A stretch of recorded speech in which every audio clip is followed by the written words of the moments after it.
Olá, pessoal. Hoje a gente vai falar sobre igreja e política. Duas coisas que nunca se misturaram. Não sei por que que a gente está inventando isso hoje, né? Por Mas que vamos lá, a será, gente né? tem algumas coisas hoje para comentar sobre isso. E aí, bom dia, boa tarde, boa noite. Mas enfim, como a gente está gravando cedo, estou dando bom dia para o Ibrahim, para o nosso segundo episódio aqui no canal. O primeiro já foi muito legal, né? Sejam todos muito bem-vindos.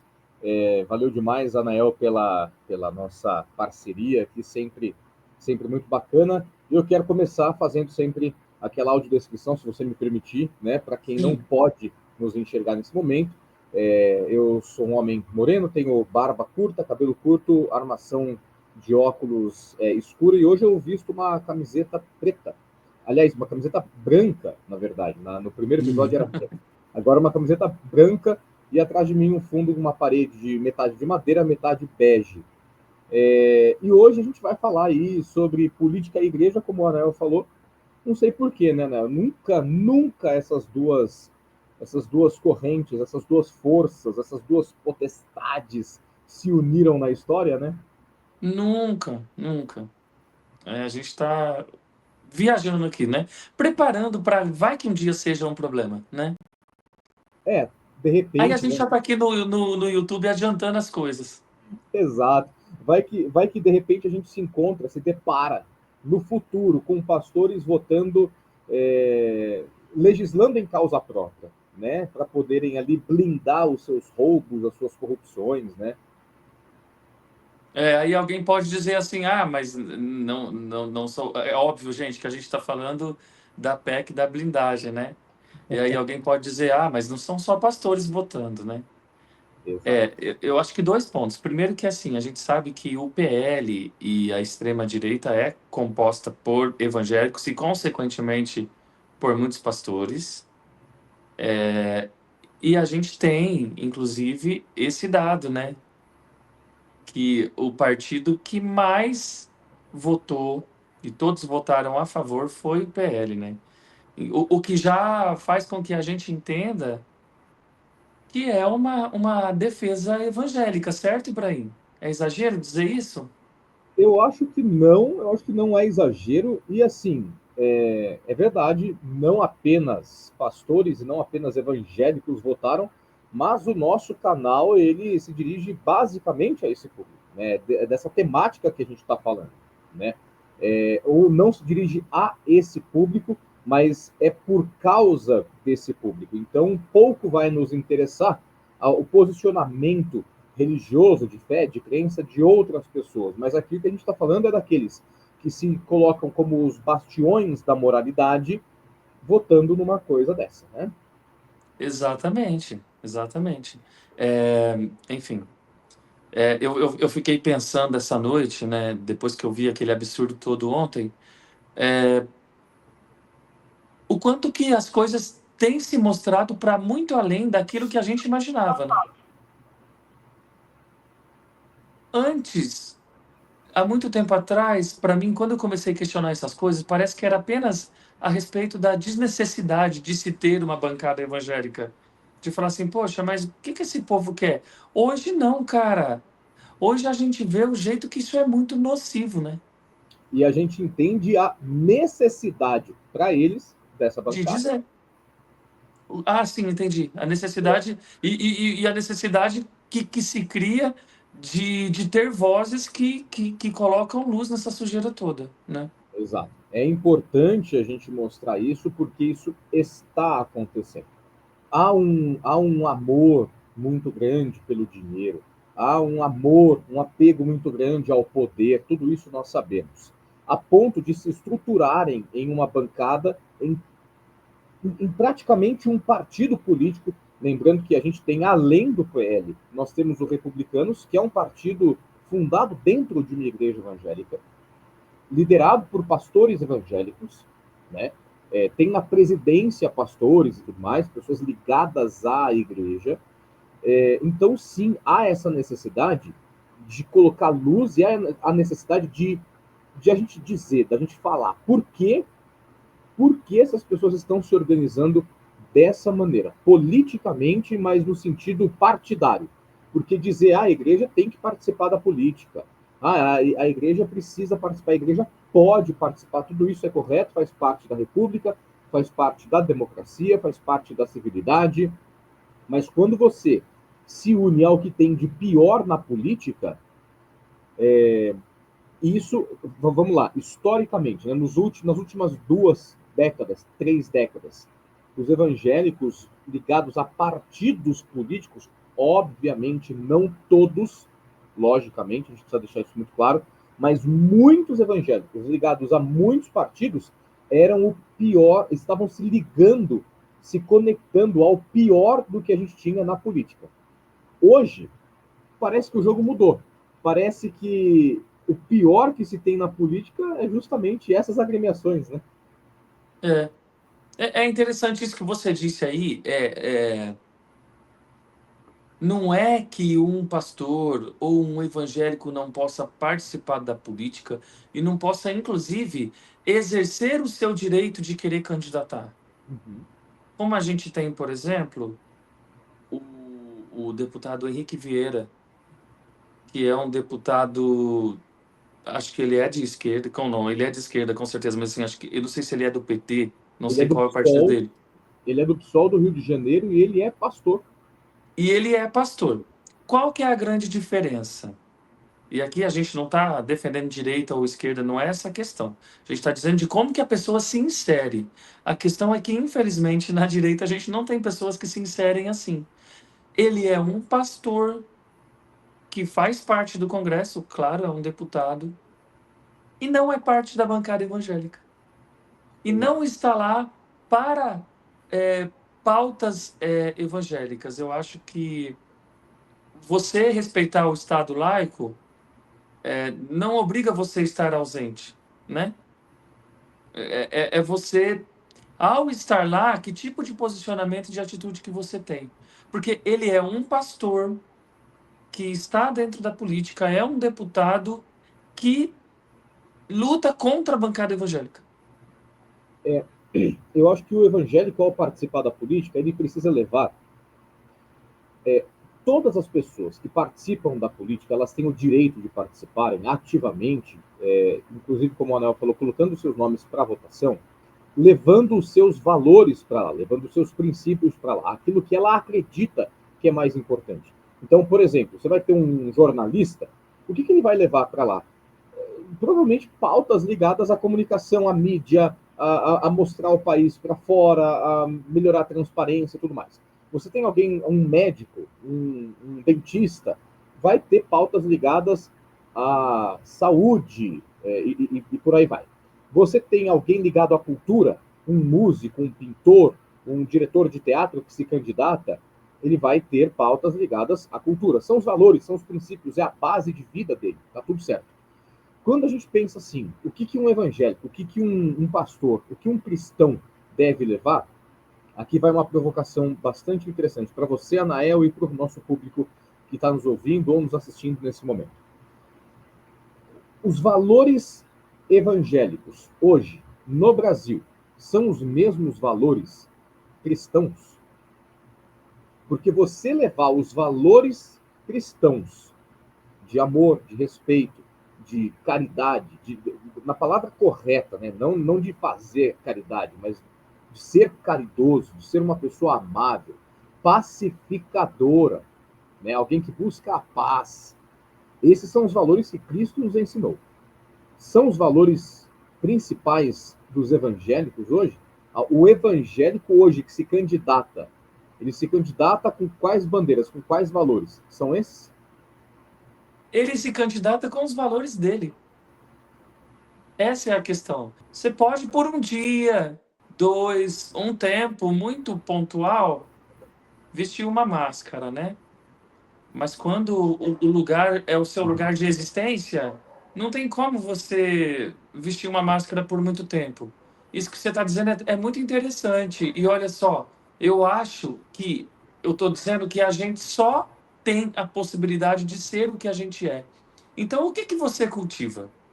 É claro que se você vem de um sistema que enche a cabeça das pessoas de preconceito em relação a que religião é de Deus, que religião é do demônio e tudo mais.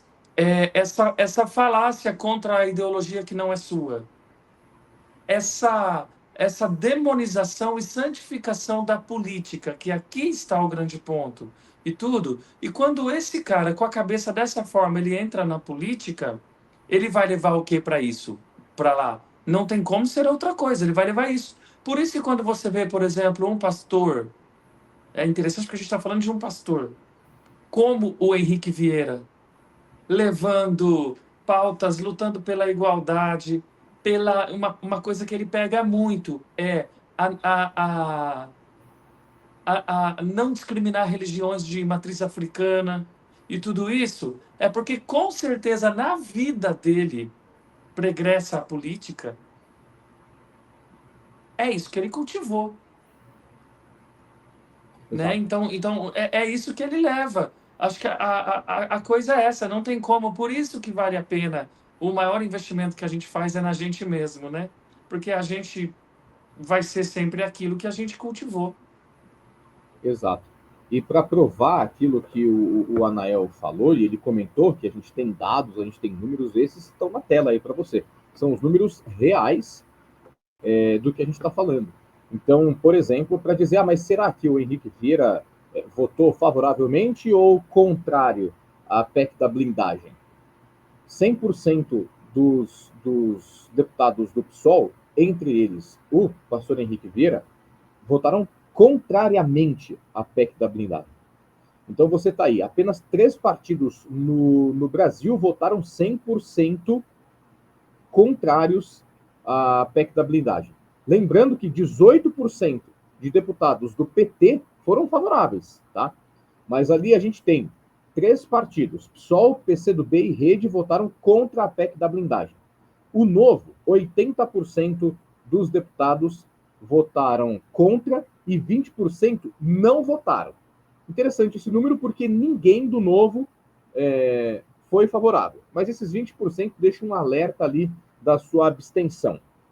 No PT, 18% foram favoráveis à PEC da blindagem, 76% contrários e 6% se abstiveram. Mas quando a gente vai lá para baixo, nós temos quase 100% de novo, né?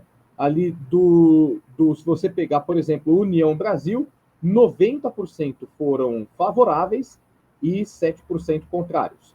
Depois a gente tem o PP, progressistas, nós temos 92% que votaram sim para a PEC da blindagem e 6% foram contrários.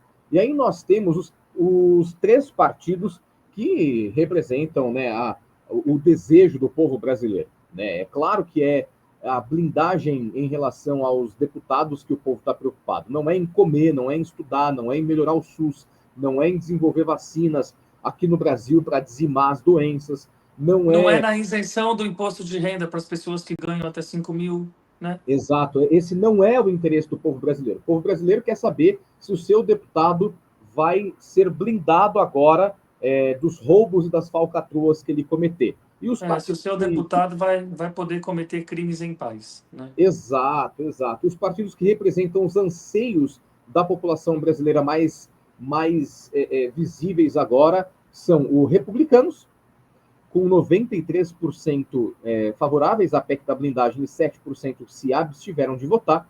O PL, com 94% favoráveis e 6% foram não votaram, se abstiveram, e 100% dos deputados do PRD, eles foram favoráveis à PEC da blindagem. Os números estão aí, são fontes oficiais. A fonte oficial aqui é da própria Câmara dos Deputados, né? Então, essa é a nossa configuração de hoje no nosso querido Congresso Nacional. Eu fico pensando o que vem por aí, né? Isso parece ser uma nova porta para eles conseguirem o que de repente eles não conseguiram por outras vias. É bem curioso, né, que esse voto, a maioria desses votos vem exatamente daqueles que fazem parte da turma do golpe, né? É bastante curioso, E, e a gente tentar entender por quê, né? Por que eles estão fazendo isso? Porque, Uhum, exatamente, claro que muita gente que está consciente vai pensar nisso mesmo, né? Nos roubos, na corrupção, na falcatrua e tudo mais. Mas tem esse outro lado. Tem esse outro lado que você falou. Os deputados, uhum. os parlamentares que apoiaram uma tentativa de golpe de Estado.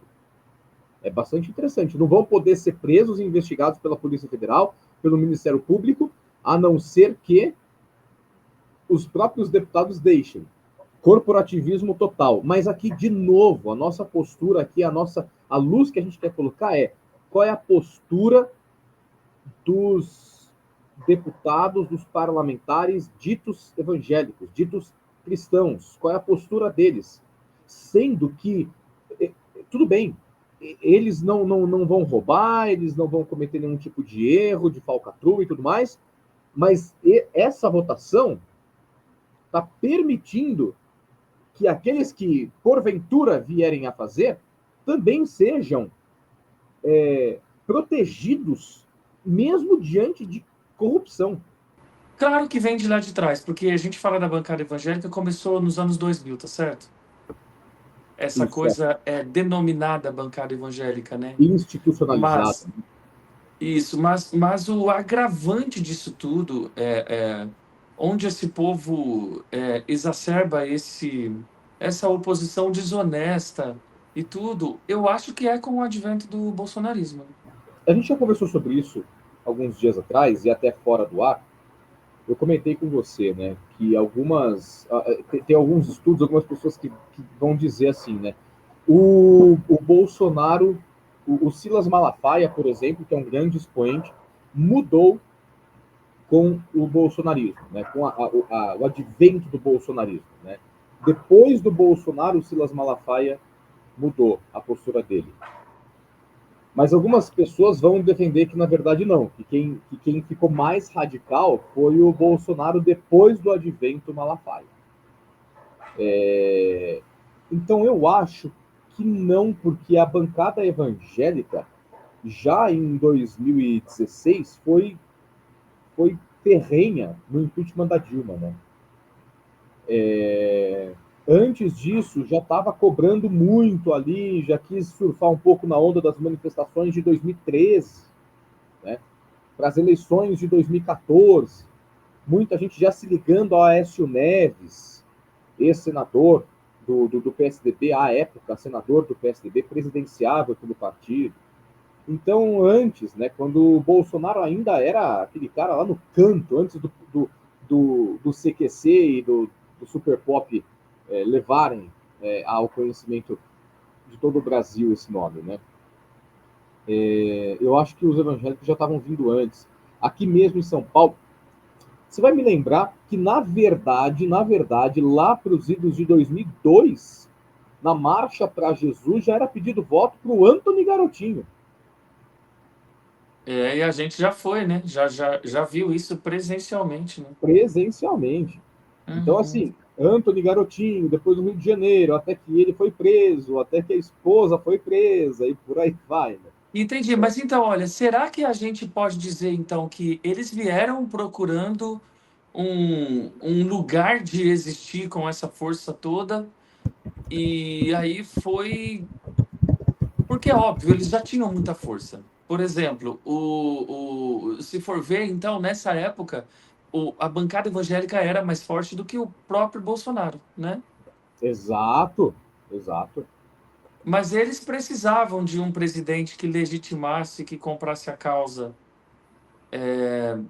Então, talvez a gente possa dizer que eles já eram fortes, talvez sem muita oficialidade. Não sem oficialidade, porque já era uma bancada do Congresso.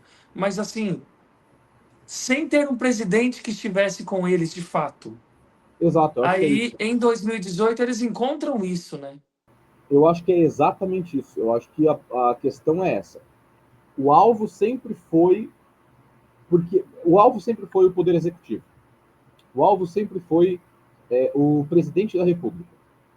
Que a gente Sempre via, por foi. Quando a exemplo. gente vê, por exemplo, o Malafaia, em 2002, com o Lula no púlpito, não é? Exato, Exato, a gente tem isso, inclusive.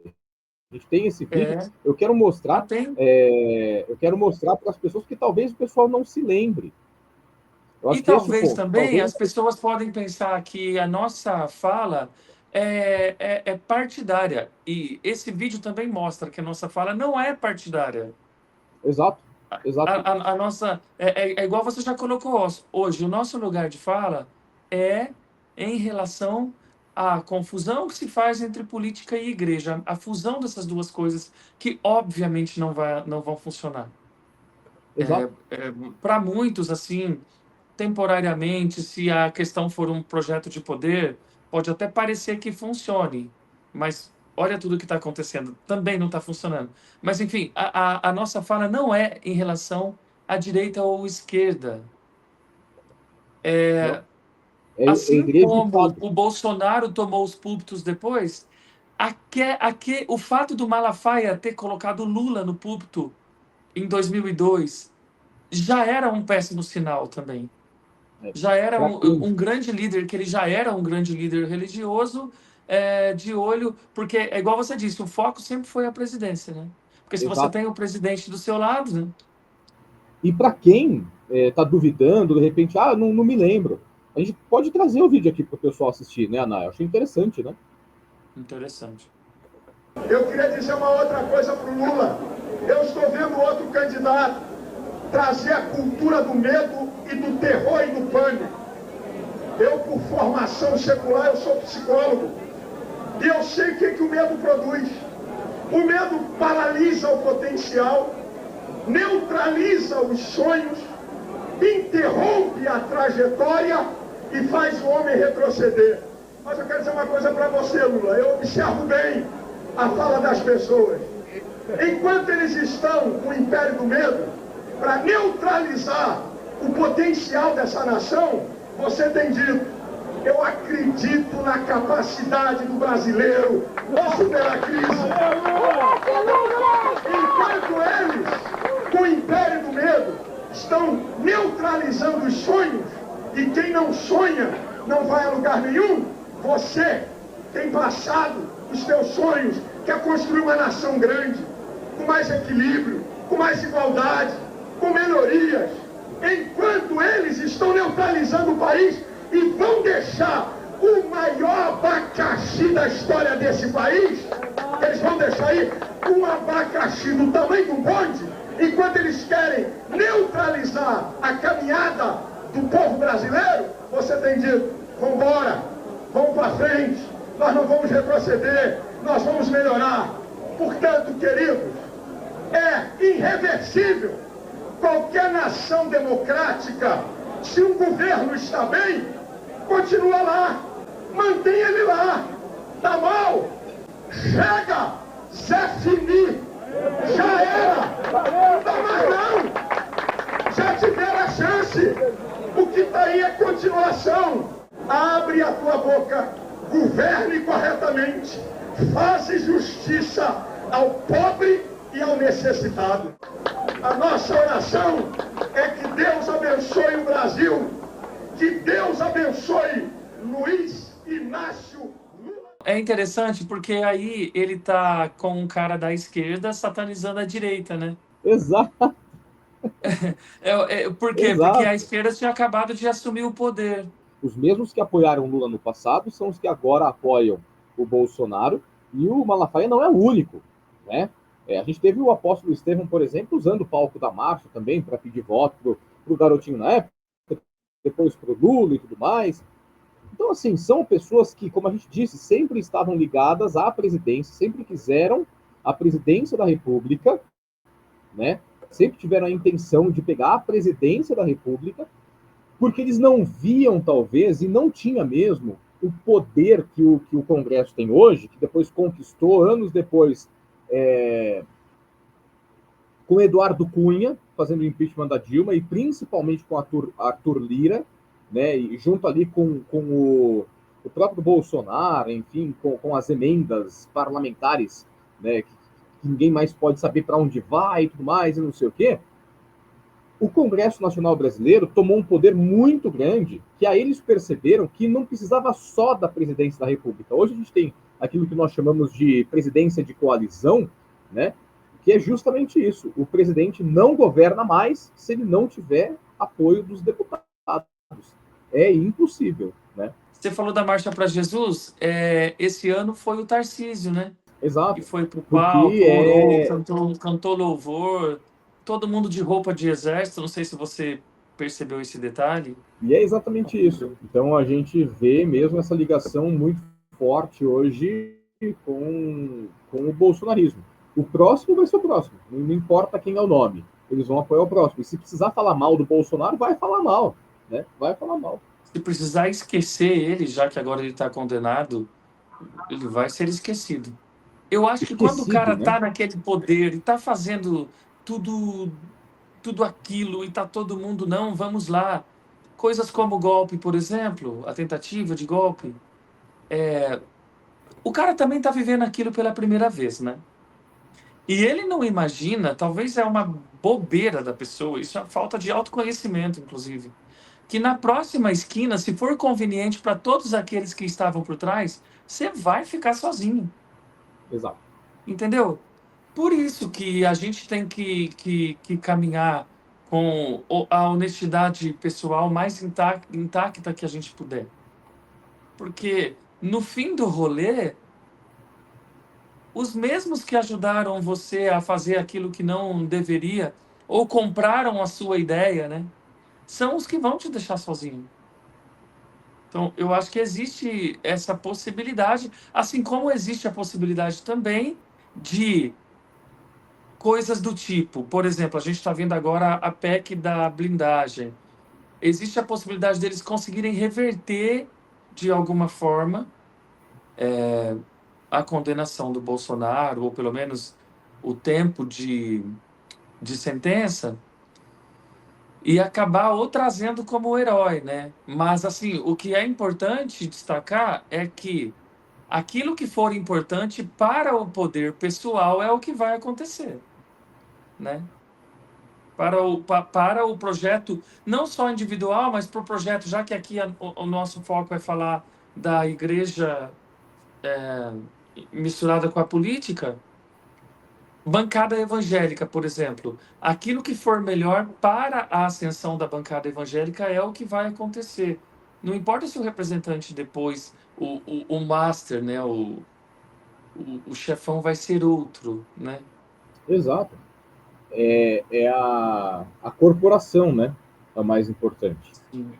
É a ideia da corporação. É o é mais forte, é maior, o projeto de poder é maior do que os passageiros que estão vindo e indo conforme o sabor do vento, da própria democracia e do desejo do povo.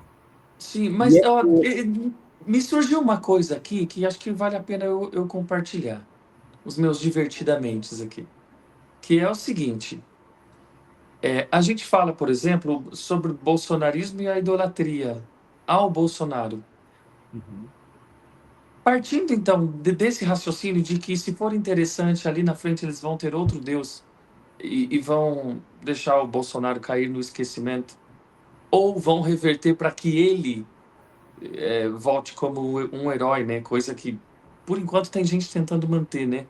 Essa imagem de herói dele e tal. sim, É, então, a idolatria fica mesmo, então, por conta apenas do coitado da classe baixa que compra a ideia, né? exato.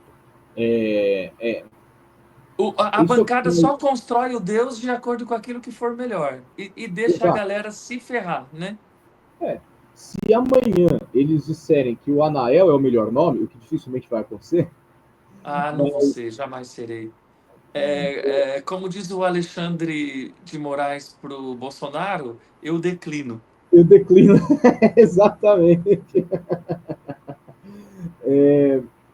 A, a liderança, ela tem os seus nomes, e eles vão e vêm, até por conta de idade, saúde, e tudo mais, né? Questões humanas, questões da vida mesmo. O homem é passageiro, né? A vida é passageira e tudo mais. Mas a corporação precisa se manter. A estrutura precisa se manter. É como a diferença de Estado e governo. O Estado brasileiro se mantém, independentemente de quem é o governante daquele momento. Então, neste momento, desde 2018, o nome dessa corporação é o Bolsonaro. Amanhã pode ser o Tarcísio e o Bolsonaro ser esquecido dentro da papuda e fica lá para sempre e ninguém mais se lembrar dele. Daqui 20 anos, obviamente, não será o Bolsonaro. Não será. Né? Como todos os líderes já passaram. Todos os grandes líderes do mundo, bons ou maus, todos eles já passaram, já se foram. O Bolsonaro vai passar também. Mas Sim. o sistema... Esse é, inclusive, o ciclo natural das coisas, tá tudo bem. Exato. É um Mas ciclo a natural das corporação coisas. permanece. Mas o ponto E que eu estou aí, trazendo é esse. A construção da imagem idólatra, especificamente na cabeça dos evangélicos, depois cada serzinho desse que resolva, né? Porque eu vejo assim, quando o Malafaia... Porque em algum momento a gente pode pensar, a gente não, né? A gente já está um pouquinho para além desse pensamento, mas assim, um evangélico pode pensar, não, meu Deus do céu, acho que nem é consciente esse processo acontecendo, mas assim, a questão é que o Malafaia é o Bolsonaro é uma doença idólatra na cabeça dos evangélicos. Então, assim, o cara pensa, não, pô, até o Malafaia, que é grande líder, o Marco Feliciano, enfim, Nicolas Ferreira, enfim, todos eles morrem de paixão por esse cara, e na verdade não. Na verdade, assim, para o Malafaia, o Bolsonaro é apenas um objeto do poder pessoal e do poder institucional religioso, que se tiver com a política vai ganhar mais força. exato. Agora, então você já imaginou o tamanho da agressão que é feita com os fiéis? Sim, Porque e o não... próprio cara que ajuda a construir essa imagem de idolatria é o cara que na esquina seguinte vai soltar a mão do cara, se Exato, for conveniente para ele. exato. Só Agora, que o que é que vai ser feito com a doença que foi instalada na cabeça das pessoas? Mas essa doença vem construindo muito antes, né? Aí é o que a gente estava falando, desde 2000, talvez antes, né? A presença do líder, homem, forte, né? É importante, muito... Tem umas figuras fascistas, né? Assim, umas imagens meio fascistas ali, o homem forte, o líder que fala alto, que berra, que é macho, né? Que precisa ser seguido. E isso, a gente está falando de 2000, da década de 90, quando a gente era criança ainda. Nem sequer existia o bolsonarismo, né?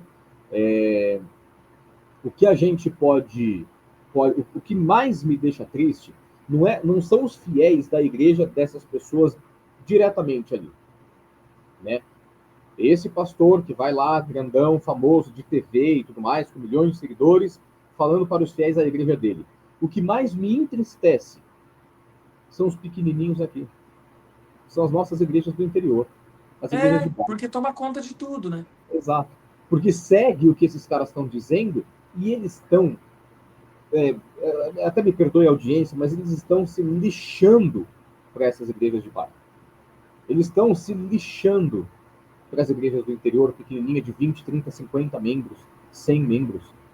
E são esses caras que seguem essas pessoas se sentindo parte, porque aí tem um viés de pertencimento também, né? Que é importante para o ser humano, né? Maslow vai falar, É. né, da pirâmide de Maslow, enfim, a questão do pertencimento ela é quase básica para o ser humano. Ele precisa Sim. se sentir parte de algo.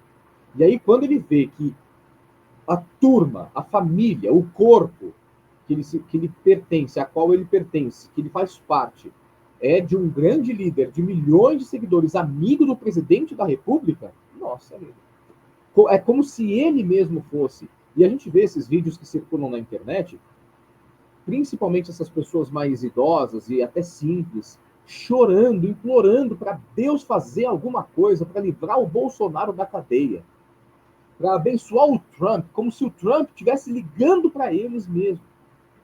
Em 2022, no começo de 2022, a oração era para Deus abençoar o projeto de golpe de Estado. Porque não Que se loucura! tem ideia do que é um golpe de Estado. Não tem ideia do que Não é. tem ideia. E acha que se o Bolsonaro conseguisse, era Jesus no trono do Brasil. Era Jesus no trono, exatamente. E eu ia, inclusive, citar, aí você falou, eu acho que eu compartilhei com você essa semana, do vídeo do senhorzinho, Sim, ajoelhado, orando. sim. Cara, você não pode dizer que não existe sinceridade numa pessoa dessa. A É questão é isso, que é isso que eu quero chegar. A É isso, questão é o perfeito. que a questão é que o que foi colocado não é evangelho. É uma pena. Eu acho que é uma limitação minha, talvez, Ibrahim, me compadecer, porque acho que é também um exercício de falta de fé. A gente ficar dizendo se fosse tal coisa, porque não é, né? É igual ao autoconhecimento, eu só sou o que eu sou, enfim, eu tenho que acolher isso. Então não é. E apesar disso tudo, é óbvio que Deus tem o controle. Nós é que não Sim. temos controle de nada. Mas assim, na minha humanidade, na minha sensibilidade, eu me compadeço muito vendo um senhorzinho daquele, porque eu fico pensando a respeito de como seria se o evangelho tivesse sido inserido ali. Entende? Porque tem uma pessoa sincera, tem uma O pessoa tamanho da disposta a orar. honestidade dessas pessoas. O vídeo que você me mandou do Nicolas essa semana também tem uma dose de sinceridade ali, sabe? No Uhum. caso dele, talvez não pela simplicidade, mas talvez pela imaturidade e pela idade dele, Ou né? pela É como você construção e que eu, foi nós feita também. também. Pela construção que foi feita. Eu não sei se é Então, muito pela você vê aí idade, no tá, vídeo, Ibrahim? Porque assim, ó, se você pensar que o Malafaia deve ter uns 70 e poucos, então talvez não seja a 68. idade, sabe? Mas o Malafaia, aí que tá. A gente não vê essa mesma sinceridade no Malafaia, né? Que abraçou o É. Lula, agora o Bolsonaro, depois o Tarcísio, depois o próximo. Mas o Nicolas, eu acho, e aí é o tempo que vai dizer e tudo mais, mas parece, não em tudo o que faz, mas muito do que faz parece sinceridade. Parece que ele acredita mesmo no que ele está dizendo, até porque ele não estava nem falando naquele vídeo especificamente que você me mandou, a gente pode até colocar aqui depois para o pessoal, na descrição do vídeo e tudo mais, mas há uma sinceridade do que ele acredita, de que a direita tem que salvar o Brasil porque a esquerda ela é demoníaca, sabe?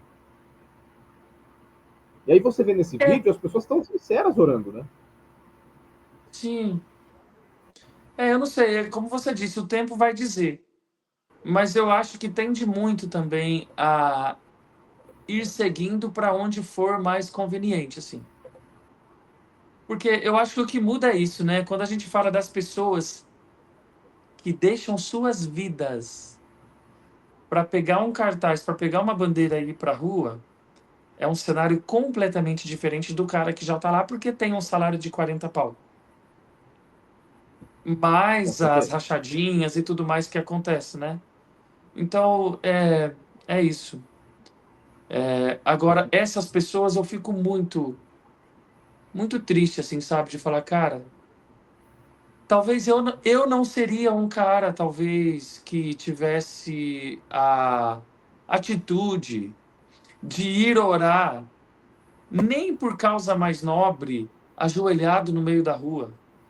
Talvez eu ficasse envergonhado, mesmo diante de uma causa real, Mas essas sabe? Então, pessoas, mas essas pessoas que oram pelo Bolsonaro não oraram pelas 700 mil vítimas de Covid. Oraram talvez nas suas casas e tudo mais, mas não fizeram, né, um movimento.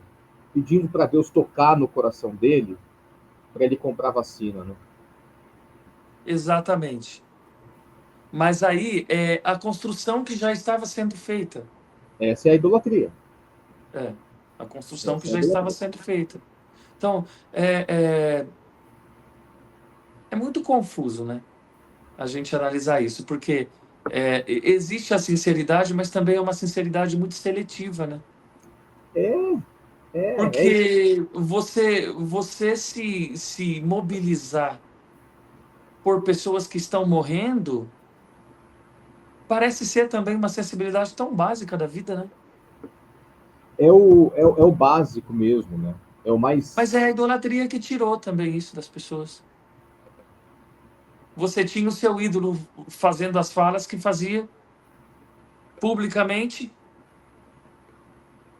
e, enfim, e que obviamente também era objeto quando essas falas aconteciam, isso se tornava imediatamente objeto da oposição. E aí muita coisa entra em jogo, né? Eu não vou descredibilizar porque eu sou de direita. E aí eu vou me tornar o de esquerda. A Exato. gente, a gente se tornou muito bilateral, né? Ou é esse É. ou é aquele, né?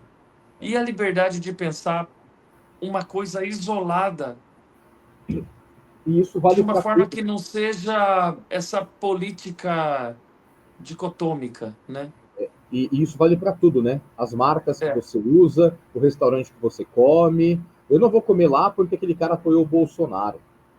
Eu não vou comprar tal marca porque aquela marca lá apoia a pauta da esquerda. Eu não vou Pois é. comprar tal, eu não vou para tal cidade por causa, sabe? E aí É. as pesquisas podem nos trazer todas as informações. É, Hoje, uma das coisas que tem feito as pessoas não conseguirem mais se relacionar é justamente oposição política. O cara que acha a outra pessoa bonita, a moça que acha a outra pessoa bonita, acha interessante, até acha legal, mas em quem que você votou? Então não vou nem te conhecer, não vou nem te dar a oportunidade de conhecer, de sair, de repente tomar um café, jantar, ir até namorar, casar, enfim. Não, não. As Sim, pessoas não estão mais sequer querendo se conhecer com os pressupostos de em quem você votou. esse é o parâmetro master. Isso é um absurdo. Isso é um absurdo, porque, primeiro, que coloca todo mundo no mesmo pacote, né? É, Existem extremistas de esquerda horrível, horríveis. com atitudes horríveis. Existem extremistas de direita com atitudes horríveis. E existem pessoas apenas exercendo seus direitos de voto. Você me fez lembrar agora de uma fala do Zé Bruno em relação a isso. Ele fala, ó, fica tranquilo, aqui tá tudo certo.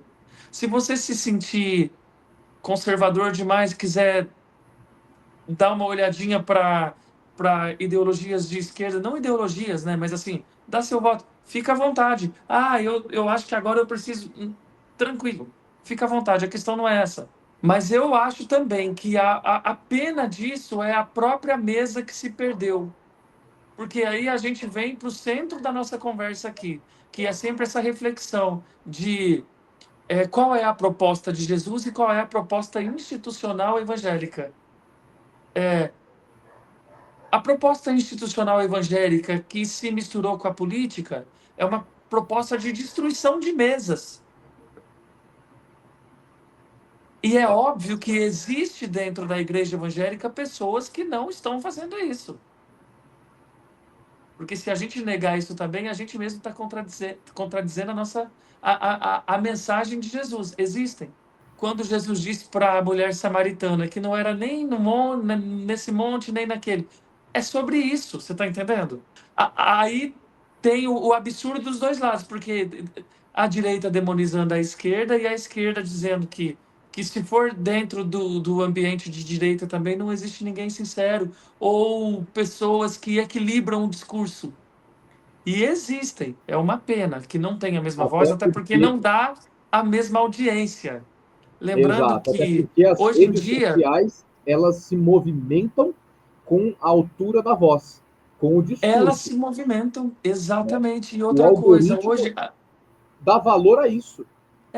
ó, as redes sociais, por exemplo, você pega, quer ver, essa reflexão é importante. Você pega o Silas Malafaia, o Marco Feliciano, por exemplo. Esses caras já têm mídia faz tempo. Mas, no caso deles, serem radicais e serem uma voz gritante, em todos os sentidos, traz like, traz mais o contraditório, que também é interessantíssimo para se construir audiência. Entendeu? Agora, vamos pegar um outro pastor, porque aí tá cheio no YouTube, que nunca foi visto por ninguém. Quando esse cara para e pensa, eu vou me posicionar, porque hoje, na atualidade, a gente constrói a nossa própria audiência. Então, quando ele pensa isso, o que que você acha que ele vai fazer? Ele vai olhar para esse discurso. Ontem eu estava assistindo alguns pastores da pandemia que vinham com cada profecia política, cada coisa assim horrorosa, com aquele sensacionalismo e tudo. Por quê? Porque isso dá audiência, né? Exato. Então, e aí acaba que essa turma acaba representando um todo, mas que na verdade dentro desse todo tem sim muita gente sincera, tem muita gente que equilibra o discurso. E A vamos minha combinar. casa, por exemplo, é uma casa exemplo do equilíbrio de discurso. A conversa na minha casa, assim, de quem você votou, independente de quem você votou, o que que você acha disso, é muito livre, é muito leve. A gente nunca deixou de ter mesa por conta disso, sabe? E eu me lembro da época que parece que ainda era um pouco assim. Extremismo sempre existiu, mas hoje essas figuras, né? E essa possibilidade de uma pessoa construir o seu público e o seu pequeno trono a partir da liberdade de fazer o que quer e colocar no YouTube e tudo mais, acabou tendo uma representação talvez injusta com o que representa o todo. Você disse das igrejas pequenas. Se a gente for para as igrejas pequenas, em muitas delas não é a realidade que a extrema-direita expõe que a gente vai encontrar. A gente pode não encontrar o evangelho, porque a gente sabe que a maioria desses lugares vão ser moralistas, eles estão construindo a própria salvação, a gente sabe disso tudo. Então a gente pode não encontrar o evangelho. Mas não é política. A gente não vai encontrar também todo lugar que você vai é crente com são Carla Zambellis com arma na mão correndo atrás dos outros. Não é isso. Então eu acho importante dizer isso também para a E era gente o que eu também queria chegar, equilibrar porque a isso gente aqui. tem hoje mais da metade dos brasileiros, mais de 50% dos brasileiros, não hoje, não estão ligados na política. Eles não querem saber, eleição é só ano que vem. A gente está em 2025, não tem eleição, esse ano tem outras coisas. Daqui a pouco é Natal, é feriado, é isso, é aquilo. Não estão ligadas já em Lula e Bolsonaro. Não estão ligadas no que o Malafaia está dizendo. É que os que fazem barulho são a minoria, só que fazem barulho. E o algoritmo adora, e gosta, e joga para a audiência. E chega para mim, e chega para você, chega para quem gosta e chega para quem não gosta. Mas o cara que não gosta não tá vendo isso, ele tá vendo outra coisa, o Brasileirão, ele tá vendo a novela, ele tá vendo, sabe, o Na filho verdade, eu acho que crescer. o algoritmo ele é mais programado para chegar para quem gosta e para quem não gosta, mas se importa. Sim. Porque de acordo, por exemplo, você está passando os vídeos do Instagram, de acordo com o que você vê lá, são os próximos que o algoritmo vai te indicar. Então, por exemplo, se você ignora vídeo de política, daqui a pouco não está mais chegando vídeo de política para você. Agora, se você odeia o discurso igreja misturado com política, vai chegar para você. Porque seja pela aprovação ou reprovação de um fato, te interpela. Então você vai querer ver, Participar. entende? Então é aí que está a questão do algoritmo, né? E aí tem uma coisa no meio disso, Ibrahim, que eu acho muito péssima. O Lula é ladrão. O Lula, enfim, deveria estar na cadeia. Beleza. A gente não está aqui para defender o Lula. Não é pauta de hoje, não vamos entrar nesse assunto, mas enfim. Suponhamos que isso seja um fato. Isso te legitima para fazer um vídeo para falar que todo mundo que tem uma ideologia mais progressista é ladrão? É filho do diabo? Então, aí eu recebi um vídeo assim, era um pai conversando com o filho, dizendo pro filho que... Aí o filho pede desculpas pro pai. Não, me desculpa, eu sei que você não gostou do conteúdo que eu te mandei. Aí o pai fala, não, eu gostei sim, filho. Eu gostei sim. Inclusive, eu gostei tanto que eu já pedi demissão da empresa. Olha a sacanagem. Eu já pedi demissão da empresa, eu vou viver igual você agora. Esse vídeo está dizendo que todo mundo que tem uma ideologia progressista não trabalha e é sustentado pelos pais. Agora, honestamente, até você como um cristão, fala para mim, você acha isso honesto?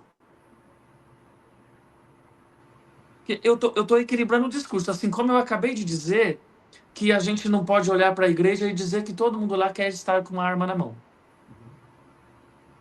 Tá entendendo?